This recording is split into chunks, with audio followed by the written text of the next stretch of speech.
Graça e paz a todos. Amados, eu já havia falado aqui no canal sobre o que é um casamento. Nós sabemos para se casar, diante da lei de Deus, primeiro tem que ser de acordo com a lei dos homens, no cartório, aqui no Brasil. E nós sabemos que existem aqueles que entendem que realmente casamento, que nós só podemos nos casar com outra pessoa somente na morte do cônjuge. Caso contrário, é adultério. Muitas pessoas creem como nós cremos. E não existe o adultério, não existe o abandono, a violência doméstica, nada disso nos dá respaldo para nos casarmos com outra pessoa, a não ser a morte do cônjuge. Mas essas mesmas pessoas que creem como nós cremos, elas seguem uma linha teológica de que se juntar, amaziar, como se fosse marido e mulher, é o mesmo que casar. Eles alegam que fornicação é como a pessoa está na casa dos pais e fica saindo com várias pessoas. Isso é uma fornicação. Eles alegam que quando você se une a uma pessoa, tem unir de corpos, se propõe perante Deus, mesmo não casando, mas morando junto, eles entendem que isso é casamento. Eles alegam que lá antigamente, no livro do Antigo Testamento, Deus alegou que aquele que os dois largarão pai e mãe e se unirão, e os dois serão uma só carne. Amados, largar pai e mãe sempre foi casar. No Antigo Testamento, quem estuda a Bíblia, não lê, estuda, percebe que existe, naquela época, em cada época, as dispensações, existe formas de lei locais, das leis locais. E nós podemos perceber que existia troca o noivo dava ao pai da noiva presentes, dotes, perante testemunha. Esse era o compromisso de casamento. E o casamento só era sacramentado depois disso tudo, quando ele se deitava com a noiva. Existia um processo legal. E nós vamos ver aqui, é um pouco longo, mas eu picotei. Tá? Não por mim, mas alguns de vocês podem ter paciência, o vídeo muito longo. No livro de Gênesis, capítulo 34, nós encontramos o que, meus amados? Deixa eu compartilhar a tela com vocês aqui. O que fala? Aqui nós podemos ver sobre Diná, filha de Jacó. Melhor eu ler, né? Vamos lá. Gênesis capítulo 34. O conflito entre os filhos de Jacó e os siquemitas. Certa vez, Diná, a filha que Lia dera a Jacó, saiu para conhecer as mulheres daquela terra. Siquém, filho de Amor, o Eveu, governador daquela região, viu-a, agarrou-a e a violentou. Aqui na outra versão, e Siquém, filho de Amor, Eveu, príncipe daquela terra, viu-a e tomou-a. Naquela versão que a NVI que está dando para vocês, falou violentou-a. Tomou-a. Porque a gente pega violentar como se fosse um estupro. Tá? Tomou-a e deitou-se com ela e humilhou-a. Agora vamos entender o que é essa humilhou-a. Versículo 3. Mas o seu coração foi atraído por Diná, filha de Jacó, e ele amou a moça e falou-lhe com ternura. Por isso, Siquém foi dizer a seu pai Amor: consiga-me aquela moça para que seja minha mulher. Ele falou para o pai dele: eu quero ela para mim. Quando Jacó soube que sua filha Diná tinha sido desonrada, seus filhos estavam no campo com os rebanhos. Por isso, Jacó esperou até que eles regressassem do campo. Então Amor, pai de Siquém, foi conversar com Jacó. Quando os filhos de Jacó voltaram do campo e souberam de tudo, ficaram profundamente entristecidos e irados, porque Siquém tinha cometido um ato vergonhoso em Israel ao deitar-se com a filha de Jacó, coisa que não se faz. Se deitar com uma mulher em Israel antes dos trâmites legais, como oferta de dote, diante de testemunhas, diante do cartório da época, isso era um ato vergonhoso em Israel. Era uma contaminação, tá? Isso se chama violentar. O que é violência? O que é violentar? Significado de violentar. Violar uma correspondência. Vamos mostrar para vocês aqui, que eu gosto de explicar tudo direitinho para vocês. Deixa eu até aumentar aqui o zoom. Olha.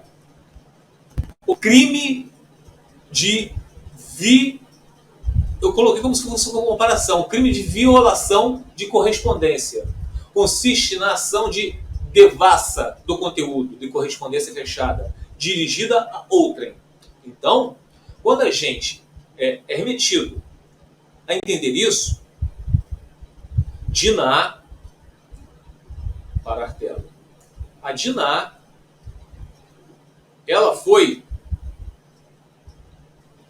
Pronto, voltei para a tela. Diná, ela foi violada. Como? Ele fez sexo com ela antes do trâmite legal, que é o casamento. E isso era um ato vergonhoso em Israel. Coisa que não se faz. Versículo 8. Mas Amor lhe disse, meu filho Siquém apaixonou-se pela filha de vocês, Diná. Por favor, entregue-a a ele para que ela seja sua mulher. Case-se entre nós, deem as suas filhas e tome para si as nossas. Estabeleçam-se entre nós, a terra está aberta para vocês. Habitem-la, façam comércio nela e adquiram propriedades. Então Siquém disse ao pai e aos irmãos de Diná, concedam-me este favor e eu lhes darei o que me pedirem. Olha o dote. Aumentem quanto quiserem o preço e o presente pela noiva. E pagarei o que me pedirem. Tão somente me deem a moça por mulher. Ele fez o contrário. Ele estava dando dote, querendo se casar, depois do ato vergonhoso que é ele ter se deitado com ela. Vejam bem, amados, vejam bem, ele não estava querendo, em hipótese alguma, ele não estava querendo bagunçar com ela. Ele forçou ela, né? Naturalmente ela falou não, mas acabou cedendo. Mas ele queria colocar os trâmites todos legais. Mas era um ato vergonhoso. Isso prova para nós que desde lá do Antigo Testamento, primeiro se casa com a lei vigente do país, da época, da geração, do local. No Brasil é o cartório. Naquela época era dotes, diante de testemunhas, faziam uma festa para depois se deitar. Eles fizeram o contrário. E voltando lá, meus amados. Olha só o que diz. Eu vou pular aqui essa parte, porque essa parte fala que os filhos de Jacó invadiram lá, mataram todo mundo. Isso aqui não nos interessa, não. Vocês podem estudar, se vocês quiserem, o livro de Gênesis 34 todo. No versículo 30. Então Jacó disse a Simeão e a Levi, porque eles tinham matado todo mundo de Siquém. Vocês me puseram em grandes apuros, atraindo sobre mim o ódio dos cananeus e dos fariseus, habitantes desta terra. Somos poucos, e se eles se juntarem às suas forças e nos atacarem, eu e a minha família seremos destruídos. Mas eles responderam, está certo ele tratar nossa irmã como uma prostituta? Amados, como uma prostituta. Olha o que ele falou. Nós podemos vir aqui, ó. É um livro de 1 Coríntios, capítulo 6, versículo 16, diz o quê? Vocês não sabem que aquele que se une a uma prostituta é um corpo com ela? Pois, como está escrito, os dois se tornarão uma só carne. Então, todo ato amaziado, juntos, mesmo que seja com a mesma pessoa, que esteja casado durante vários anos, esteja casado durante vários anos, meus amados, com a mesma pessoa, mas não casado no cartório, mas sim juntado, que no nosso meio fala juntado com fé casado está. Mentira. São frases satânicas. Tá? Então, desde a época do Antigo Testamento, isso era uma prostituição. Por isso que Jesus falou lá o quê? Em Mateus capítulo 19, versículo 9.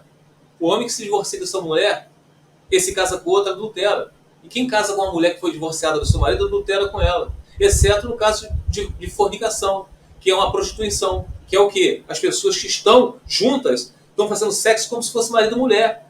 Isso aí independe se é com várias pessoas, se é solteiro que está fazendo sexo com várias pessoas. Independe também se é a pessoa que está amaziada juntos. Tem que casar. Continua sendo uma fornicação.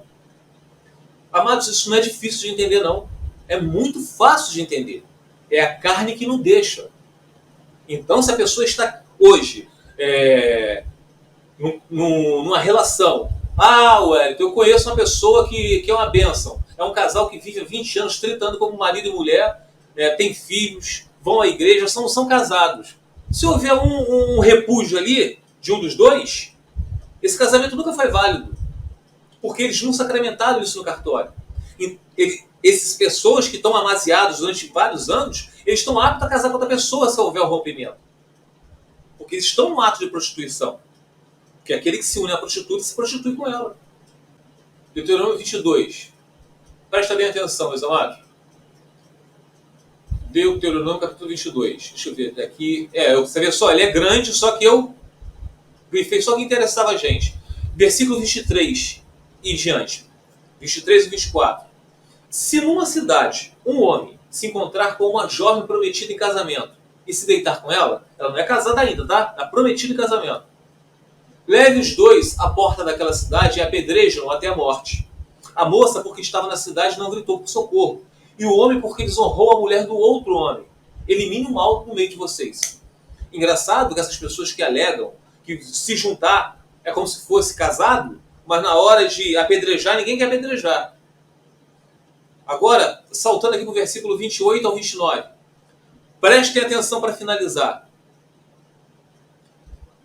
Se um homem se encontrar com uma moça sem compromisso de casamento e a violentar, eu li para vocês ali no dicionário, violar uma correspondência antes de chegar ao seu propósito. Tá? Então, se um homem se encontrar com uma moça sem compromisso de casamento e a violentar, e a tomar, em outras versões, e eles forem descobertos, ele pagará ao pai da moça 50 peças de prata e terá que casar com a moça, pois a violentou. Jamais poderá divorciar-se dela. Então, é o que eu falei para vocês. Aqui, no versículo 23, diz o quê? Se uma cidade, um homem se encontrar com uma jovem prometida em casamento e se deitar com ela, leve os dois à porta daquela cidade e apedrejam até a morte. Porque a moça, porque estava na cidade, não gritou por socorro. A Diná, lá em Gênesis 34, ela não gritou por socorro. Ela consentiu. Ela pode ter até feito um jogo duro, mas ela acabou consentindo. Tá? E por isso que eu li para você o versículo 28 e 29 aqui para finalizar. Se um homem se encontrar com uma moça sem compromisso de casamento e a violentar, e eles forem descobertos, ele pagará ao pai da moça 50 peças de prata e terá que casar-se com a moça, pois a violentou. Jamais poderá divorciar-se dela. Então, se aquele rapaz estivesse casado com Diná, ele nunca poderia mais se divorciar dela. Então, para vocês verem, meus amados, não caem nessas falácias. Por isso que eu vivo sempre falando para vocês, vocês não têm que crer no que eu estou falando, mas também não creem no que os outros estão falando. Coloquem todas à prova. Vão estudar a Bíblia. Vão ter intimidade com o Senhor. Porque ninguém, meus amados, mas ninguém nesse mundo vai enganar vocês. Vocês não têm que crer no pregador. Vocês não têm que crer naquela pessoa que está falando para você. Você tem que assimilar e ver se o que ele está falando está correto. Que o único pastor que vocês têm não sou eu, não é, que eu nem sou pastor, não é Augusto, não é Augusto Nicodemos, não é Antônio Júnior, Paulo Júnior, não é Luciano Subirá, não. É Jesus Cristo. Tá bom? Fique os irmãos na paz do Senhor Jesus.